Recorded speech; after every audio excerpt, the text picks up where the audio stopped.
MR93 academy में आपका स्वागत है। आज हम आपके लिए लेकर आए हैं परसेंटेज का पार्ट 2। इससे पहले हम पार्ट 1 कर चुके हैं, जिसमें हमने बहुत सारे प्रतिशत निकालना, प्रतिशत को भिन्न में बदलना, भिन्न को प्रतिशत में बदलना और बहुत सारे प्रतिशत याद भी करने के लिए मैंने आपको बोला था, और कई टाइप हम कर चुके थे। यानी यहाँ पर आपको दिख रहा है कि टाइप 7 हम कर रहे हैं, तो टाइप 8 कर रहे हैं, टाइप 7 तक हम कर चुके हैं। यदि आपने वो वीडियो नहीं देखा है तो प्लेलिस्ट में जाकर आप वो वीडियो देख लीजिए। चैनल सब्सक्राइब नहीं किया है तो सब्सक्राइब कर लीजिए और बेल आइकन जरूर दबा लीजिए, ताकि आने वाली वीडियो का नोटिफिकेशन आपको मिलता रहे। हमारे चैनल पर एसएससी फेज 11 के लिए मैथ की कोचिंग बिल्कुल फ्री चल रही है, जिसमें आपको पूरा मैथ का सिलेबस कंप्लीट दिया जाएगा। चलिए शुरू करते हैं आज की वीडियो। देखिए पहला प्रश्न,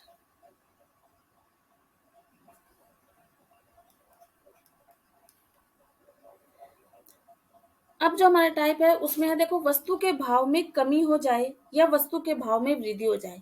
कई बार ऐसे प्रश्न आते हैं कि किसी वस्तु के भाव में वृद्धि हो गई, बढ़ गया वस्तु का भाव, तो हम खर्चे में कितनी कमी करें कि खर्चा वही रहे। एक परिवार है जो अपना खर्चा वही रखना चाहता है, तो खर्चा वही रहना चाहिए, तो खर्चा कितना कम करे कि उसका जो एवरेज है वो वही आए जो पहले आता था खर्चे का।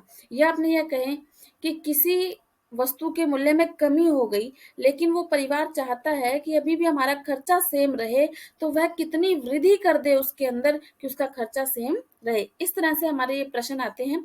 तो इसका सूत्र रहेगा, देखो, यदि अपने को कमी प्रतिशत निकालना है तो रहेगा 100 गुणा वृद्धि। वृद्धि आपको क्वेश्चन में दे रखी होगी, 100 गुणा वृद्धि बटा 100 प्लस वृद्धि। वृद्धि और ये तो प्लस होगा। फिर अगर अपने को वृद्धि ज्ञात करना है तो 100 गुणा कमी बटा 100 माइनस कमी। ये आपको प्रश्न पढ़ते ही सूत्र आपके माइंड में आ जाना चाहिए, इससे क्वेश्चन जल्दी सॉल्व होंगे। चलो हम उदाहरण देख लेते हैं इसका। देखिए क्वेश्चन है ये, चावल के भाव में 33 से 1/3% की वृद्धि हो जाने से एक व्यक्ति उसके उपभोग में कितने प्रतिशत कमी करे। अब वो कह रहा है कि वह कितने प्रतिशत कमी करे उसके उपभोग में,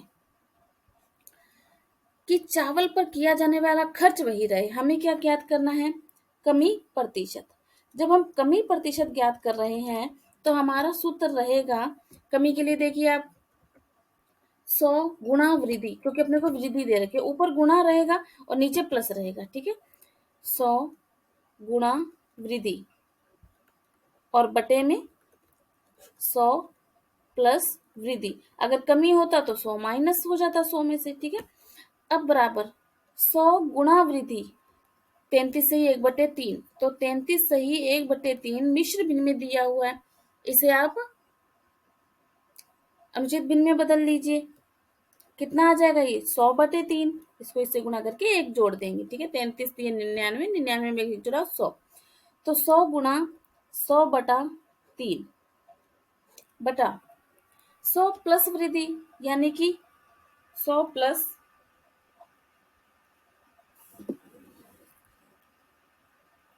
वृद्धि कितने की? 33 से, यानी 100/3। अब हम इसे सॉल्व कर लेंगे। देखिए 100 गुणा 100 यानी कि 10,000 बटा 3। इसको हम लैसे लेके सॉल्व करेंगे तो लैसे कितना आएगा? 3 आएगा। 3 को यहाँ गुणा कर दिया 300, 300 प्लस 100 कितना हो गया? ये 400। ये लैसे लेकर आपको कैलकुलेशन करनी है। बटे में क्या आ गया? 3। इस 3 से 3 कैंसिल, हमारे पास क्या बच गया? 10,000 बटा 400, और 100 में 4 का भाग देंगे तो कितना आएगा? 100/4, 25%। क्या आ गया हमारे पास उत्तर? 25% आ गया। ये सॉल्व करना, ये कैलकुलेशन, ये जितनी ज्यादा आप प्रैक्टिस करेंगे उतनी ज्यादा आपकी कैलकुलेशन फास्ट हो जाएगी। सबसे पहले तो हमारा टारगेट ये रहता है कि हम सूत्र को टारगेट करें कि इसमें सूत्र कौन सा लगेगा, फॉर्मूला कौन सा लगेगा, क्वेश्चन हल कैसे होगा, ये तरीका हमारे माइंड में आना चाहिए। जैसे ही ये तरीका माइंड में आएगा हम कैलकुलेशन पर अपना फोकस करेंगे, ठीक है। सबसे पहले आप सूत्र याद कीजिए, उसके बाद कैलकुलेशन पर भी ध्यान दीजिए, और साथ साथ में जितना ज्यादा आप पेन चलाएंगे उतनी ज्यादा आपकी कैलकुलेशन अच्छी हो जाएगी। वीडियो को ज्यादा से ज्यादा शेयर करते रहिए। चैनल सब्सक्राइब नहीं किया तो सब्सक्राइब कर लीजिए, ताकि आने वाले वीडियो का नोटिफिकेशन आपको मिलता रहे। चलिए देखिए नेक्स्ट क्वेश्चन इसी के आधार पर। दूध के भाव में 20% की कमी हो जाने से, अब क्या हो गया, 20% की कमी हो गई, तो वो क्या करेगा, अपने उसमें वृद्धि करेगा, वृद्धि प्रतिशत निकालना है हमें, ठीक है, कितनी अधिक मात्रा ले सकें, तो वो बनेगा 100 गुणा वृद्धि बटा 100। अब ये कमी है तो 100 माइनस कमी, सॉरी यहाँ पर कमी आएगा, है ना, कमी दे रखा है ना हमें, तो यहाँ भी 100 माइनस कमी, 100 गुणा 20 बटा 100 माइनस 20, 100 गुणा 20 यानी कि 2000 बटा में 80।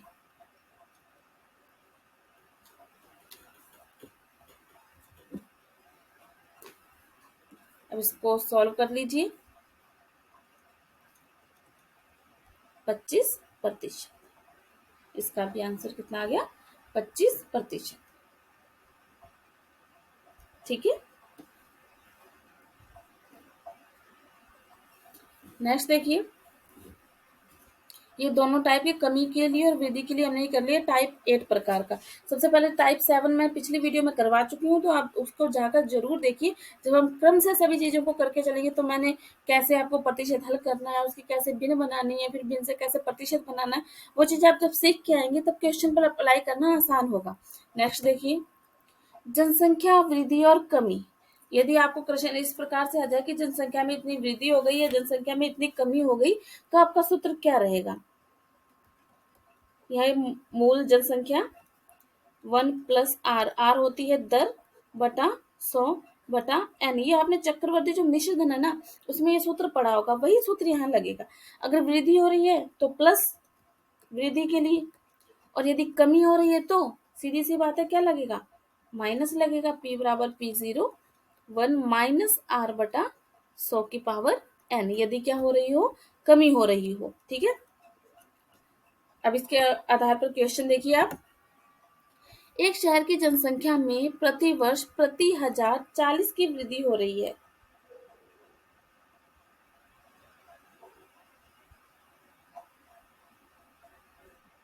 चालीस की वृद्धि हो रही है, यदि शहर की वर्तमान जनसंख्या इतनी है तो 2 वर्ष बाद जनसंख्या ज्ञात कीजिए। तो देखिए हमारा सूत्र होता है, क्या हो रही है इसके अंदर, वृद्धि हो रही है, वृद्धि हो रही है तो जोड़ करेंगे, तो सूत्र रहेगा p बराबर p0 1 + r बटा 100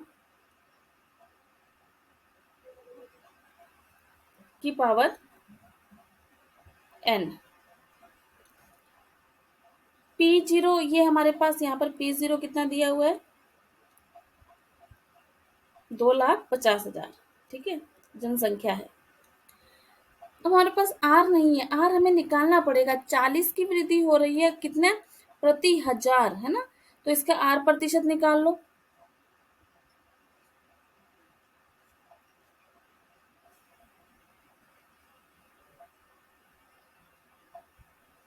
इसमें क्या निकल जाएगी, दर निकल जाएगी, फिर दर का अपने फॉर्मूला यहाँ रखेंगे और इसको सॉल्व करेंगे, ठीक है। इस तरह से आपको इन क्वेश्चनों को सॉल्व करना है। अब मैं तरीका बता रही हूँ, फिर अपने इनके क्वेश्चनों को अप्लाई करेंगे, ठीक है।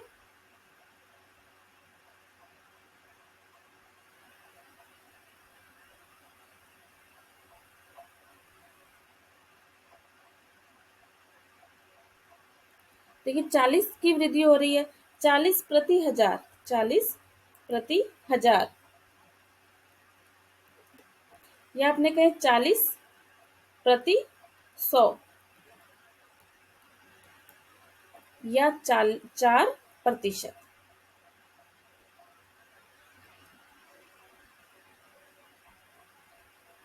ठीक है। तो क्योंकि अगर इसको प्रतिशत में बदलेंगे 100 का गुणा करेंगे, ठीक है, तो ये सारे कट जाएगा, तो कितना आ जाएगा, 4%, ये हमारे पास दर आ गई। तो यहाँ पे p0 2,50,000, ठीक है, 1 + r बटा 100, r का मान कितना निकाला हमने, 4 निकाला, और समय कितना दे रखा है, 2 वर्ष दे रखा है, तो ये क्या बन जाएगा, 2,50,000, 100 का लैसे लेंगे तो 104 बटा 100, और घात 2 है तो कितनी बार लिखेंगे इसे, 104 बटा 100, ठीक है। अब आप लोग इसे 4 है, 4 जीरो कट जाएंगी, 25 गुणा 104 गुणा 104। अब इसे हल करके हमारा क्या आ जाएगा, आंसर आ जाएगा। इसमें देखो ये जनसंख्या दे रखी है, पी का मान दे रखा है 40 की वृद्धि हो रही है, मतलब 40 प्रति हजार बटा हजार, और प्रतिशत में बदलेंगे तो गुणा 100 करेंगे तो कितना आ जाएगा हमारे पास, 4%। तो उसे हम पुट कर देंगे, हमारा आंसर आ जाएगा। आई होप आपको ये समझ में आया होगा। चलिए नेक्स्ट चलते हैं।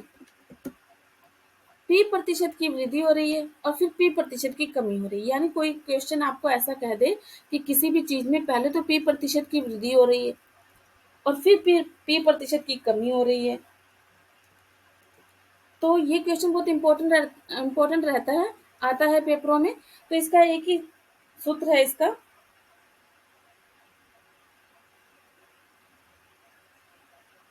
पी बटा 10 की स्क्वायर।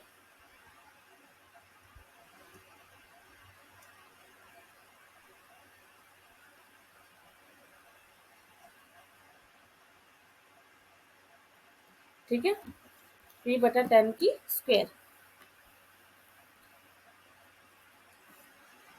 कभी कभी देखो ऐसे भी क्वेश्चन आते हैं कि पहले 10% की वृद्धि हो रही है, फिर उसकी कमी हो रही है, मतलब अगर वृद्धि और कमी अलग अलग हो तो सूत्र अलग रहेगा, लेकिन वृद्धि और कमी एक जैसी हो तो सूत्र अलग रहेगा इसके अंदर। ठीक है,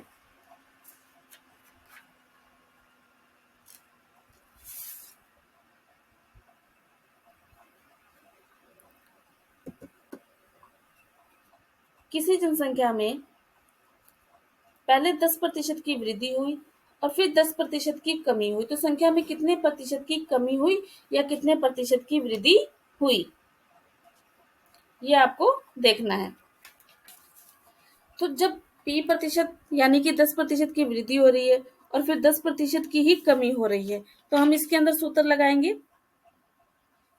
पी स्क्वायर बटा पी बटा 10 की स्क्वायर।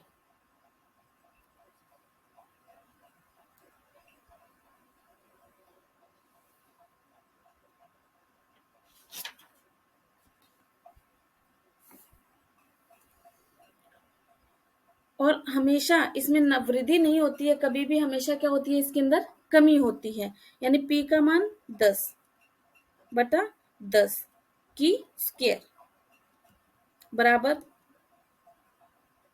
1 की स्क्वायर, यानी 1% कमी। इसमें क्या आ जाएगा, 1% कमी। उसमें आपको ऑप्शन मिलेगा ना कमी ना वृद्धि, वो नहीं आएगा कि उतना ही बड़ा और उतना ही कम हो गया, नहीं, पी बटा 10 का स्क्वायर। तो पी कितना है, 10 बटा 10 की स्क्वायर बराबर 1% की कमी। नेक्स्ट देखिए, किसी वेतन में से खर्च हो रहा है, क्या हो रहा है, किसी वेतन में से खर्च हो रहा है,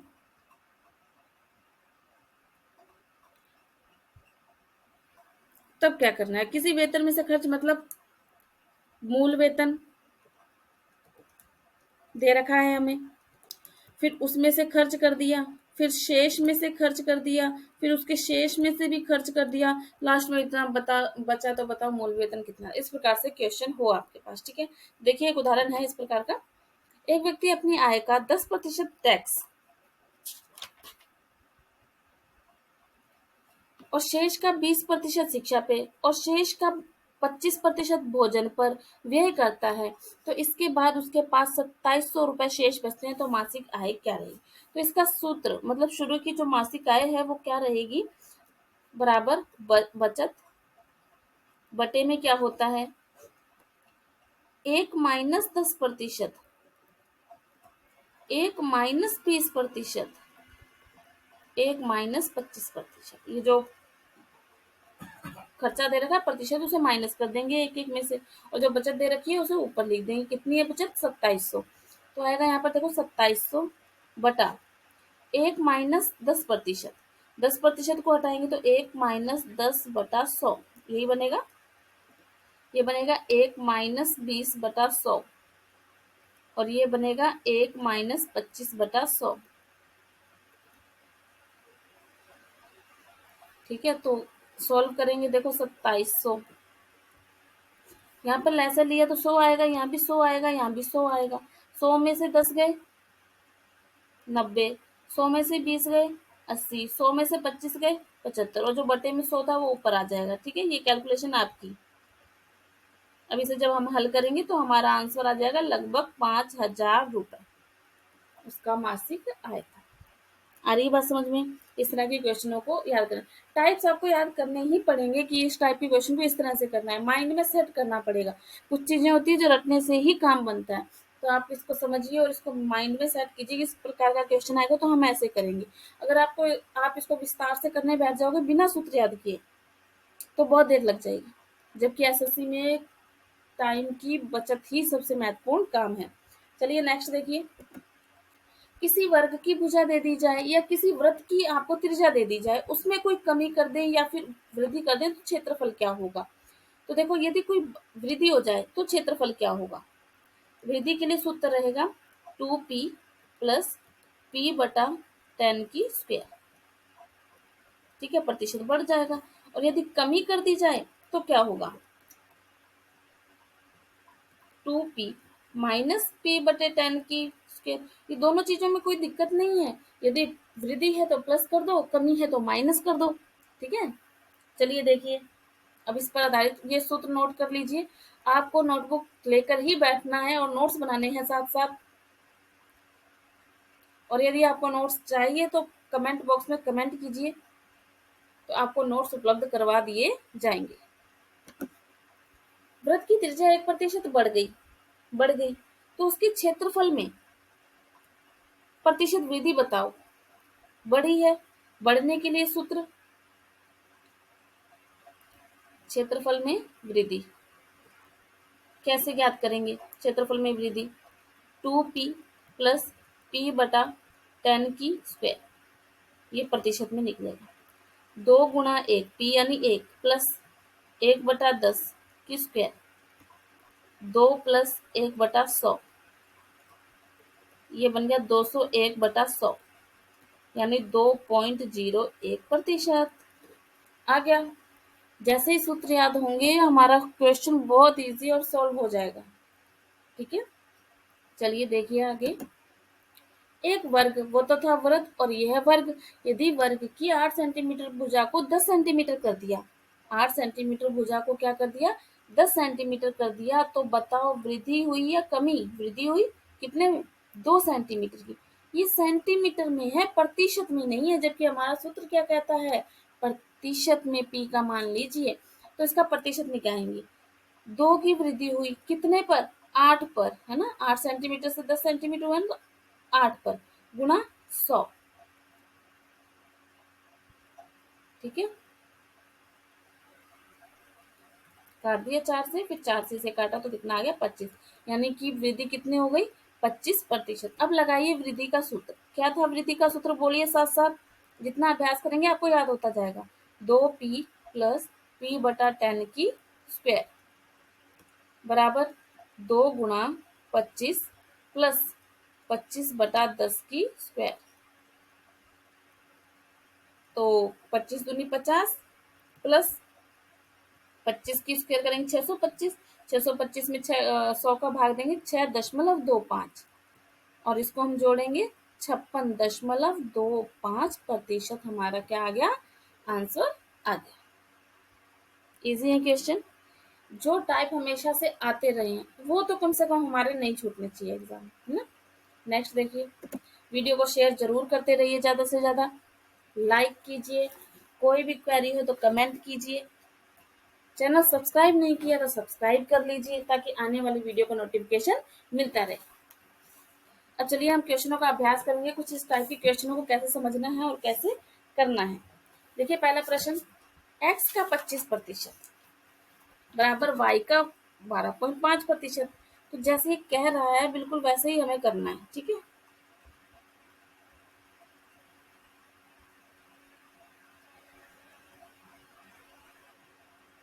देखिए ये क्या कह रहा है, x का 25%। हमने पहली वीडियो में किया था कि कैसे निकालते हैं। x का 25%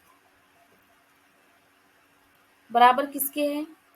y का 12.5%।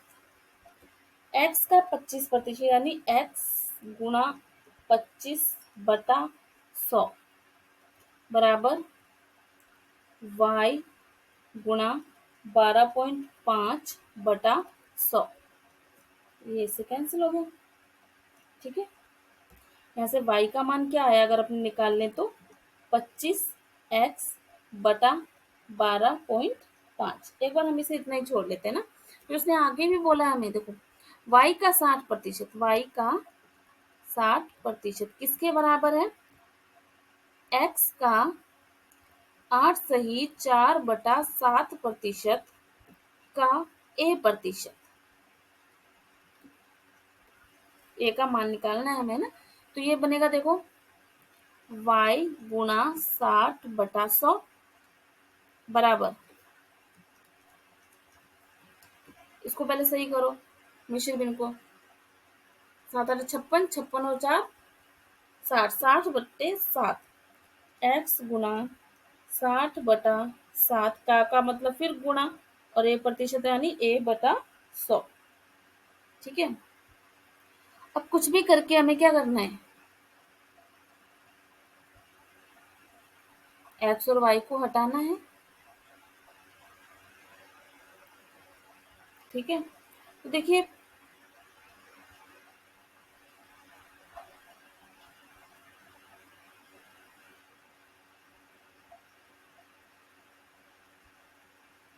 अगर यहाँ पर हम देखें y का मान, इसको थोड़ा सा सॉल्व कर लीजिए ना। अगर यहाँ से दशमलव हटाएंगे तो 0 लग जाएगा, गुणा x 125 दूनी, तो यहाँ से y बराबर कितना आ गया, 2x आ गया। ठीक है, अब जहां जहां भी इस समीकरण में y है वहां लिख लो 2x, तो यानी y की जगह मैंने लिख लिया 2x गुणा 60/100। हमें a का मान निकालना है ना, तो उसके बटे में जो है वो यहाँ आ जाएगा, यानी 7 × 100, और जो गुणा में है वो बटे में आ जाएगा। ये तो सॉल्व करना आपको आता ही होगा, एसएससी की तैयारी कर रहे हैं तो वज्र गुणा करना, ये ऊपर और ये नीचे, बाकी ए यहाँ रह गया। अब जो चीज कर सकती है उसे काट दीजिए, कैंसिल कर दीजिए।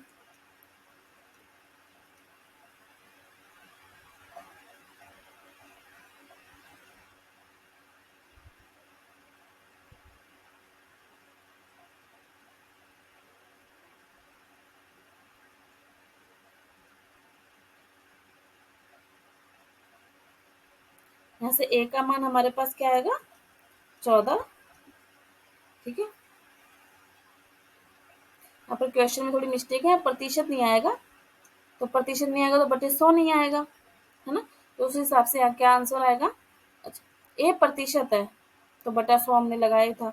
ए का मान नहीं पूछा उसने हमसे, क्या पूछा, प्रतिशत, ए प्रतिशत यानी 100 लगाएंगे, तो यहाँ कितना हो जाएगा, ए का मान, ए प्रतिशत का मान 1400, ए प्रतिशत का मान क्या हो जाएगा, 1400। अगर प्रतिशत यहाँ से नहीं हटाएंगे तो ये 100 यहाँ नहीं आएगा, है ना, और अगर हटा देंगे तो आ जाएगा, लेकिन हमें उसने ए प्रतिशत पूछा है तो प्रतिशत यहाँ लगाएंगे तो क्या हो जाएगा, वो 1400 हो जाएगा। ठीक है, ये थोड़ा सा ध्यान रखना आप, ए या ए प्रतिशत। ठीक है, नेक्स्ट देखिए, तीन संख्याएं चौथी संख्या का क्रमशः 120%, 125% और 135% है। ज्ञात कीजिए कि दूसरी संख्या पहली संख्या का कितना प्रतिशत अधिक है। चौथी संख्या, पहले हमें पता हो तीन संख्याएं चौथी संख्या का, माना चौथी संख्या, क्या माना चौथी संख्या 100, माना चौथी संख्या 100। अब वो कह रहा है चौथी संख्या का क्रमशः है, तो यहाँ से पहली संख्या क्या हो जाएगी, पहली संख्या हो जाएगी, चौथी संख्या 100 है ना, 100 का 120%, क्या बनेगा, 100 गुणा 120%, हटाएंगे तो बटा 100, तो क्या बन गया वो 120। ऐसे अगर हम दूसरी निकालें तो वो भी ऐसे ही 100 का 125%, तो वो भी कितना निकलेगा, 125। और ऐसे तीसरी संख्या निकालें तो वो भी कितनी निकलेगी हमारी, 135 निकलेगी। हमारे पास आ गई पहली, दूसरी और तीसरी संख्या। अब वो कह रहा है ज्ञात कीजिए कि दूसरी संख्या पहली संख्या से कितने प्रतिशत अधिक है, मतलब इन दोनों का अंतर कितना है, 5 प्रतिशत पूछ रहा है ना, 5 बटा दूसरी संख्या पहली संख्या से कितनी ज्यादा है, तो पहली संख्या बेस बनेगी हमारा 120 गुणा 100। ठीक है, हम इसे सॉल्व करेंगे तो हमारा आंसर आ जाएगा 4 से 1/6%। कौन सा ऑप्शन, डी ऑप्शन सही है। ठीक है ना, बात समझ में आ रही है, पहले संख्या निकालो फिर उनका अंतर निकाल लो, आंसर आ जाएगा। चलिए नेक्स्ट देखिए, किसी संख्या के 4/9 भाग में से किसी संख्या का 4/9, हमें नहीं पता क्या है, एक्स का 4/9 में से उस संख्या का यानी एक्स का 20% घटाने पर जो शेष बचता है वो क्या है, 490 का 3/5 है। सॉल्व कीजिए इसे, देखें, एक्स गुणा 4/9 माइनस एक्स गुणा 120/100 बराबर 490 गुणा 3/5। यहाँ से एक्स का मान निकाल लीजिए। ये बनेगा 4x/9, ये बनेगा x/5, 20%, 20 है ना, सॉरी 20%, तो ये बनेगा x/5 बराबर 294। इसको हल कर लेंगे, यहाँ से लैसा ले लेंगे और x 45 आएगा, तो यहाँ से x बराबर आ जाएगा 294 गुणा 45/11। लैसा ले लेंगे तो यह हल हो जाएगा, ठीक है, बराबर में 12 जीरो, लैसा लेके हल करना है इसे आपको, ये आपका आंसर आ जाएगा। तो जैसे जैसे उसने बोला भाई का को हमने गुणा बना लिया, माइनस कर लिया और जो बराबर में दिया था उसे सॉल्व कर लिया, तो हमारा क्या आ गया, इससे आंसर आ गया। चलिए नेक्स्ट देखें क्वेश्चन, किसी नगर की जनसंख्या, अब देखो जनसंख्या वाला प्रश्न आ गया, तो जनसंख्या वाला प्रश्न मैंने अभी करवाया था, तो सूत्र क्या लगेगा इसके अंदर, पहले 2 वर्ष, कितने वर्ष, 2 वर्षों में क्या हो रही है, उसमें 5% वृद्धि हो रही है, फिर 3 वर्ष है ना में क्या हो रहा है, 20% की वृद्धि हो रही है, फिर अंतिम वर्ष में, अंतिम 1 वर्ष में 10% की कमी हो रही है। तो P बराबर P0,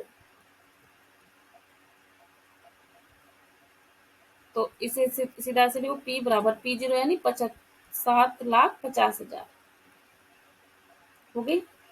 1 पहले वृद्धि हो रही है ना, प्लस 5/100, कितने वर्ष, 2 वर्ष, फिर 1 प्लस 20/100, कितने वर्ष, 3 वर्ष, फिर लास्ट में कमी हो रही है तो 1 माइनस 10/100, ठीक है, तो ये आ गया 7,50,000, लैसा लेंगे 105/100, उसे काटेंगे तो 21/20, ऐसे ये बन जाएगा 6/5 और ये बन जाएगा 9/10। इसे हल करके हमारा आंसर आ जाएगा, तो आंसर आपको बताना है कि इसका आंसर क्या आएगा, ठीक है।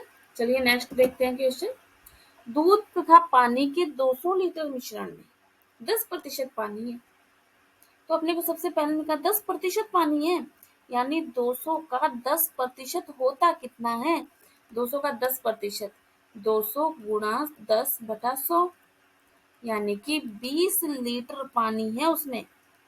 वैसे तो वो कह रहा है कि 10% है, लेकिन हमने बना लिया 20 लीटर पानी है। फिर वो कह रहा है कि 40 लीटर दूध और डाल दिया, तो अब दूध कितना हो गया, टोटल मिश्रण कितना हो गया, 200 प्लस 40 यानी कि 240 लीटर मिश्रण हो गया अब। लेकिन उसमें पानी तो उतना ही है ना, पानी 20 लीटर था, 20 लीटर ही, अभी तो हमने दूध डाला है, उसके अंदर पानी थोड़ी डाला है, तो मिश्रण में पानी का प्रतिशत ज्ञात करो, तो पानी तो अभी 20 ही है ना, 20 लीटर, उसको प्रतिशत बनाएंगे कितने पे, 240 लीटर में, तो हम प्रतिशत ज्ञात कर रहे हैं किसका, पानी का, तो पानी तो 20 लीटर ही है ना, पहले भी 20 लीटर ही था, तो अब तो हमने दूध मिलाया ना 40 लीटर, पानी तो नहीं मिलाया, तो 20 लीटर पानी तो पहले ही उतना है, लेकिन अब मिश्रण कितना हो गया, 240 हो गया, गुना क्या आ गया, 100 आ गया, ठीक है। जब आप इसको सॉल्व करेंगे तो आ जाएगा 8 से 1/3%। आई बात समझ में, चलिए नेक्स्ट देखिए,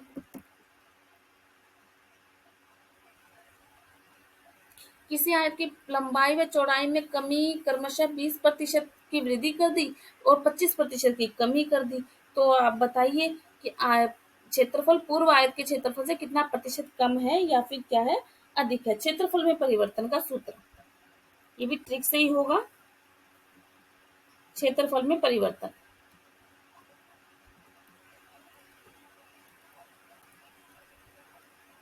तो देखो 20 पहले क्या हो गई, वृद्धि, फिर क्या हो गई, कमी। ठीक है, अंतर हो गया। माइनस 20 गुणा 25 बटा 100, यहाँ उनका अंतर कर दो, पहले वृद्धि फिर कमी, फिर उन दोनों का गुणा बटे 100। तो ये आ गया हमारे पास -5 -5, यानी कि -10%। और क्षेत्रफल में उत्तर माइनस में नहीं होता है, तो अपने कहेंगे कि 10% का अंतर आएगा।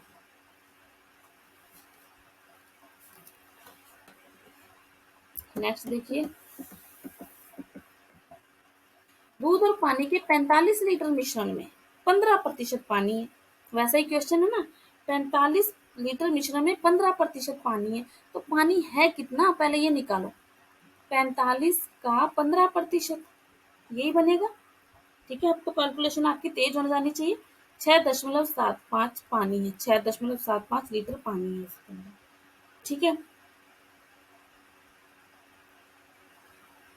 उस मिश्रण में कितना दूध डाला जाए, दूध डाल रहे हैं, जिससे मिश्रण में पानी की मात्रा 8% हो जाए। दूध डालना है, तो पानी पहले भी इतना था और अभी भी इतना ही है। बात समझ रहे हैं आप, पानी पहले भी 6.5 ही था और पानी अभी भी 7.5 ही है। डालना तो हमें क्या है, दूध डालना है ना, तो x का 8% कितना, 6.75 के बराबर आएगा, क्योंकि ये प्रतिशत में पानी है हमारे पास।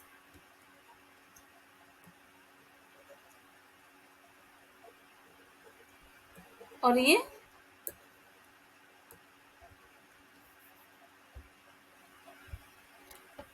प्रतिशत में पानी है हमारे पास, और ये उसके अंदर पानी है। और इन दोनों को बराबर करके आपको क्या करना है, x का मान निकालना है। आ गई बात समझ में? आई होप आपको ये क्वेश्चन समझ में आ गए होंगे।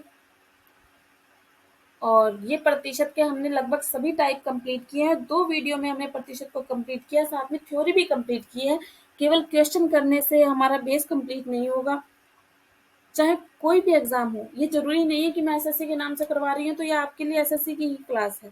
आपका कोई भी एलडीसी, पटवारी, एसएससी, अन्य कोई भी एग्जाम हो जिसके अंदर मैथ आती है, प्रतिशत आता है, ये टॉपिक उसको कवर करता है।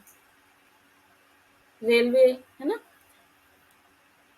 चैनल सब्सक्राइब नहीं किया तो सब्सक्राइब कर लीजिए, बेल आइकन जरूर दबा लीजिए, ताकि जो अगली वीडियो है उसका नोटिफिकेशन आपको मिलता रहे। और वीडियो को शेयर जरूर कीजिए। और आपकी कोई भी क्वेरी है, आपको नोट्स चाहिए, तो आप कमेंट बॉक्स में लिखकर बताइए, आपको नोट्स उपलब्ध करवा दिए जाएंगे। आज के लिए इतना ही। खुश रहिए, पढ़ते रहिए। धन्यवाद।